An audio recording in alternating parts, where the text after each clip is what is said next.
So NBA free agency is basically at a standstill right now as everyone awaits for LeBron James's decision on where he's going to be playing next season, and we still don't know when that's going to happen. But as we wait, I wanted to rank the best free agents that are still available this summer, so let's jump into it. And I want to start at the very top. So at number 1, I have LeBron James still, and even at 41 years old, he is still by far the best free agent in my opinion. LeBron still averaged at least 20 points, 5 rebounds, and 5 assists, made the All-Star team, and then put up 23, 7, and 7 in the playoffs and led the Lakers past the first round. And I still think there are injury concerns around LeBron James. He has missed about 21 games per season over the last 6 years, and he turns 42 in the month of December, but no other available player on the market right now can control an offense, punish mismatches, and raise a team's ceiling like he does. Golden State makes sense because of Steph Curry and his friendship with Draymond Green. You got Miami, who offers the most star power around him after trading for Giannis Antetokounmpo this offseason and having Bam Adebayo there as well. And then there's Cleveland, which would be the storybook ending for his career. But wherever LeBron decides to end up, it will be a franchise-altering decision to say the least. And then at number 2, I have Jalen Duren, who is the most valuable player for the long term on this list. Duren is only 22 years old. This past season, he made his first All-Star team, earned all NBA third-team honors, and averaged 19.5 points for a Detroit team that finished first in the Eastern Conference at 60-22. He also led the league in true shooting percentage while becoming a more reliable defensive anchor this year. The hesitation, though, comes from the playoffs. His scoring, rebounding, rim protection, and decision-making all slipped during their run, and Detroit even closed games with Paul Reed instead of him because of how bad he was playing. So my biggest question for Duren is, are you paying for the dominant regular season version of him, or are you going to be worrying about the player who struggled? And Detroit controls this process as he is a restricted free agent, and with most cap space already gone around the league, the Pistons should be able to bring him back without bidding against themselves, but it does look like that relationship might be soured, so we could see Duren elsewhere next season. Next at number 3, I have James Harden, and this one is definitely more of a technicality as he is a free agent after declining his $42.3 million player option, but Cleveland is going to re-sign him and keep him on a multi-year deal at a lower salary more than likely. And after joining the Cavaliers, Harden averaged 20.5 points, nearly 8 assists, 5 rebounds, while shooting 47% from the field and 44% from 3, and he is still having elite production from a league creator there with the Cavs. Now his postseason was a bit uneven, but Cleveland reached its first conference finals in 8 years, and the offense was better with Harden on the floor, and his fit next to Donovan Mitchell gives Cleveland another organizer, another shot creator, and a pick and roll weapon for their offense. And I think the biggest question around his signing is whether Cleveland's pursuit of LeBron is going to be successful or not. At number 4, I have Peyton Watson, who is actually my favorite free agent on this list and definitely the most interesting restricted free agent outside of Jalen Duren.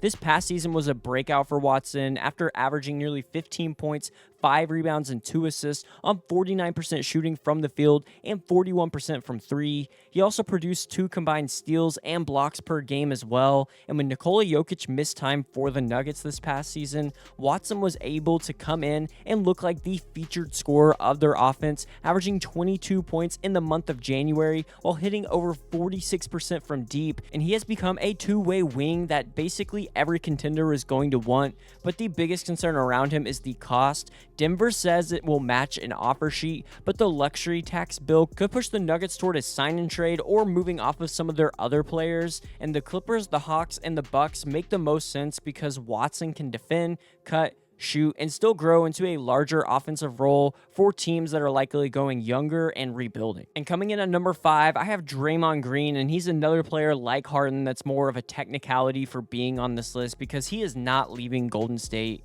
Now, Green declined his $27.7 million option to give Golden State more flexibility while it goes after LeBron James this offseason, and that tells you everything. If LeBron chooses the Warriors, Draymond is going to take less money, but if LeBron goes elsewhere, Golden State is going to immediately re-sign him. And at the age of 36, Green is definitely not the same athlete that he once was, but he still averaged 8.5 points, 5.5 rebounds, and 5.5 assists while directing the defense and connecting impacting the offense, and we all know Draymond Green's value goes far beyond the stat sheet. He knows how to screen for Steph Curry, quarterback coverages, and create advantages without needing shots. And although a lot of teams would more than likely be interested, his basketball value remains the highest in a system built around his teammate Steph Curry. Now at number 6, it's Bennedict Mathurin, and to me, Mathurin is one of the hardest players here to price. He averaged around 17 points per game with Indiana and the Clippers this past season, and his best skill set is obvious. He attacks the rim, absorbs contact, and lives at the free throw line.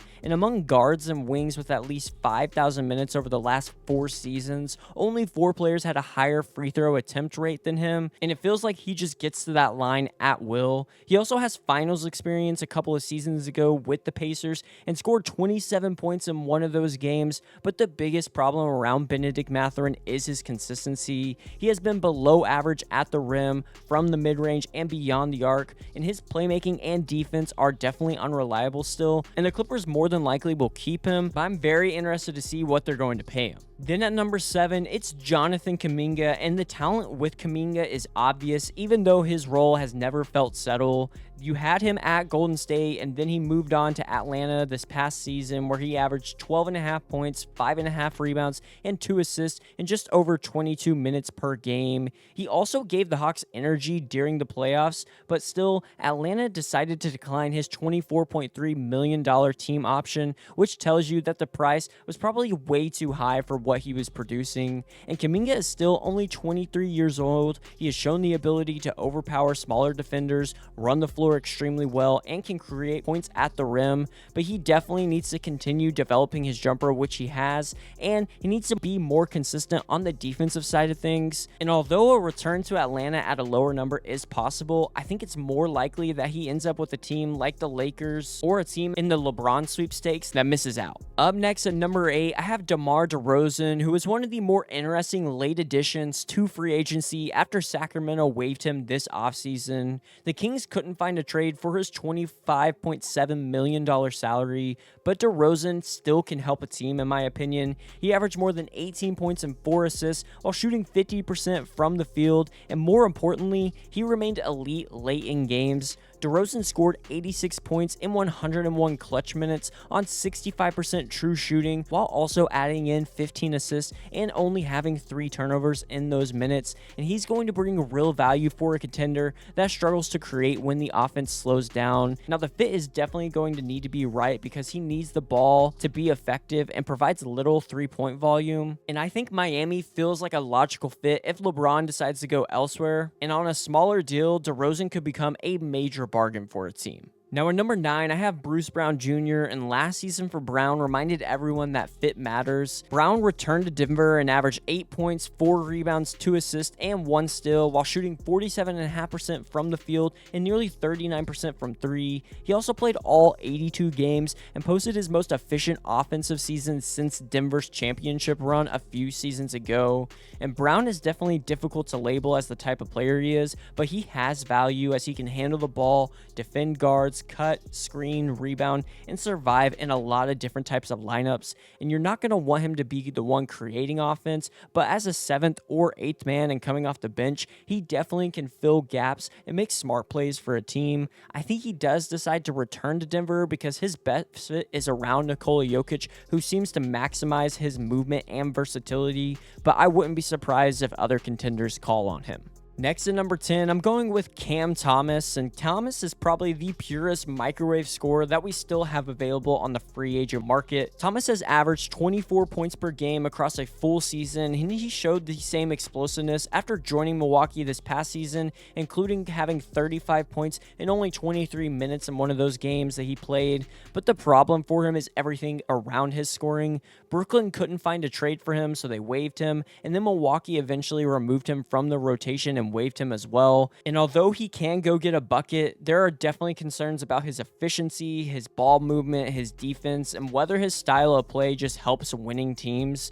But still, I think Thomas is only 24 years old, and a few bench players are going to be able to create their own shot as easily as he can. And so a team that has a strong defense and limited creation in their second unit could definitely use Cam Thomas. And I think on a low risk type of deal, his ability to change a game quickly on the offensive end is worth betting on from someone. And coming in at number 11, I'm going with Russell Westbrook. Sacramento was a mess this past season, but Westbrook still managed to average 15 points, nearly 7 assists, and 5.5 rebounds per game. He also recorded more triple-doubles than every player in the NBA except Nikola Jokic, Josh Giddey, Jalen Johnson, and Luka Doncic. So the athleticism and playmaking from Westbrook have definitely not disappeared, but the biggest issue with him is his efficiency and how he's going to fit with the team. Westbrook needs the ball to be effective. His finishing has definitely declined, and the spacing with some teams is going to be difficult because he is a non-shooter. But as your first guard off the bench, I think he's going to be a guy that can come in, change the pace of a game, attack tired defenses,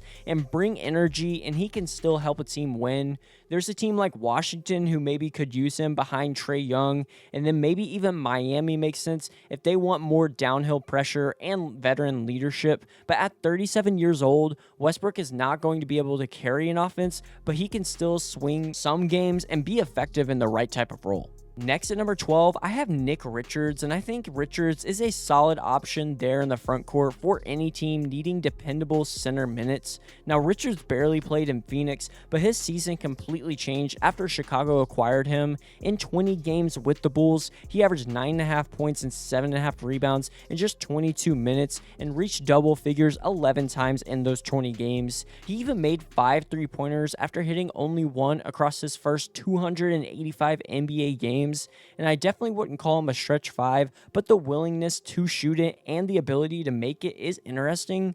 Richards is at his best though when he screens, rolls, catches lobs, rebounds, and uses his 6'11" frame around the rim. And I'm a firm believer that competent backup centers matter for winning teams, and Chicago definitely could keep him behind Nick Claxton, or there could be another team that reaches out and offers even steadier minutes. Up next at number 13, I have Gary Payton II, and Payton is another guy whose value is much greater than his scoring average suggests. Now, Payton fits Golden State the most to me because he understands how to play around Steph Curry. He cuts at the right moment, screens bigger defenders, crashes the glass, and turns broken possessions into easy points. And defensively, he remains one of basketball's best guard stoppers. His steal rate has ranked above the 90th percentile every season since he established himself as a real rotation player, and he finished in the 99th percentile among wings in offensive rebound rate last year, which is ridiculous for a player that stands at just 6'2".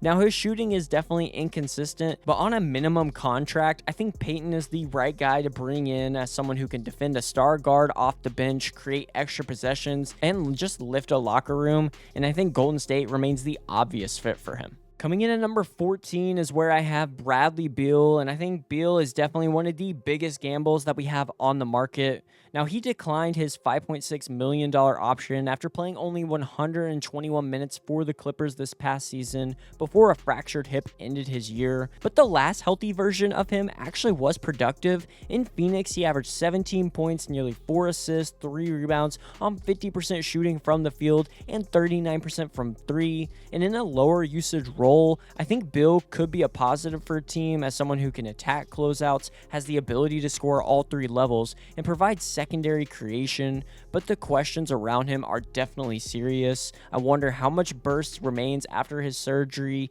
Can he defend consistently? Can he survive a deep playoff run? But I truly believe a healthy Bradley Beal could definitely outperform the contract that he's probably going to get. And at number 15, I have Brandon Williams, who I think is one of the more underrated young guards that's still available. Williams completed the best season of his career in Dallas this past year, averaging 13 points and 4 assists while earning 15 starts for the Mavericks, and his biggest strength is definitely getting downhill. He averaged 7.5 free throw attempts per 36 minutes, which were higher rates than that from Donovan Mitchell, Tyrese Maxey, and even Jalen Brunson. But the biggest concern with Williams is that he shot only 23% from 3 after hitting 40% the year before, and I definitely think Dallas could bring him back, but they're going to have Kyrie Irving, who's back from injury. They have Ryan Nembhard and Cooper Flagg, who are all going to be on the ball a lot. But a team needing a backup guard who can attack the rim and give you good minutes when someone is out should see real value in Williams.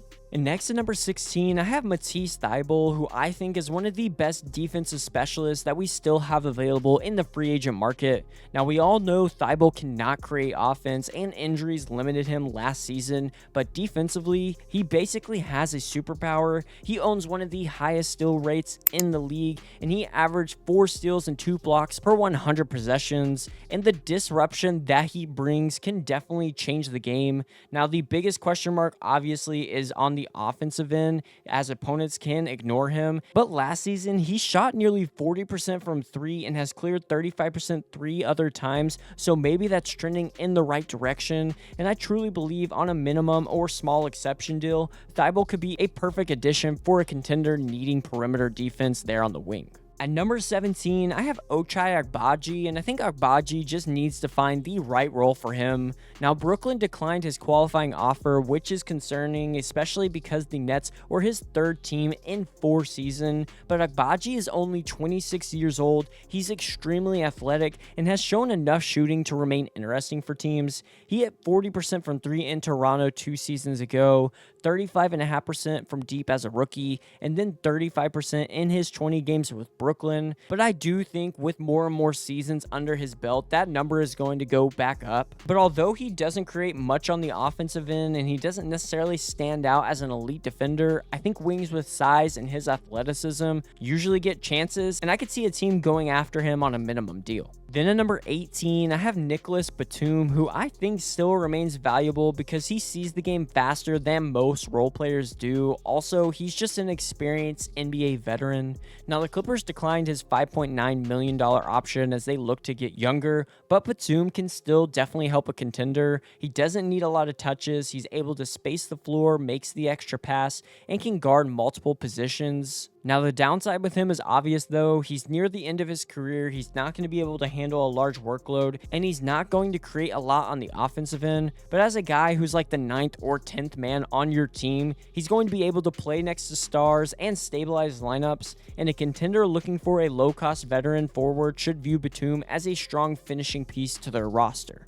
And at number 19, I have Cole Anthony, who I think needs to find some sort of stability after bouncing around the league the past couple of seasons. Now, Anthony only averaged 6.7 points and 3.5 assists per game with Milwaukee before being traded to Phoenix, and then he actually was waived without appearing in a game for the Suns. And that is a steep fall from what we saw from him in Orlando, because he averaged 12.5 points, 4.5 assists, and nearly 4 rebounds across 5 seasons with the Magic. But the appeal for Anthony is with his self-creation. He has bursts, he's shown the ability to score off the dribble, and he's going to bring confidence as a guard off the bench. But my biggest concern is what happens with him when his shot is not falling. He's an undersized piece in the backcourt, and he has never really been efficient and can struggle defensively at times. But still, he's only 26 years old, and I have to think that there's going to be some team that's interested. And then coming in at number 20, I have Gabe Vincent, and his best argument to being signed remains with his resume in the playoffs when he was with Miami. Vincent proved he can handle the pressure, defend opposing guards, and make timely threes during Miami's finals run a few seasons ago. But his years with the Lakers were definitely less consistent, although he did shoot 37% from 3 before being traded to Atlanta. And then with the Hawks, that number dropped significantly to 30%, and he finished averaging 4.5 points and only 1.5 assists per game. Now, Vincent is another guy on this list that I think is going to be viewed more as a veteran and someone that's going to be good for your locker room rather than someone that you're going to be depending on night in and night out. But I could see him making a return to Miami because that makes sense, because the system fits his strength.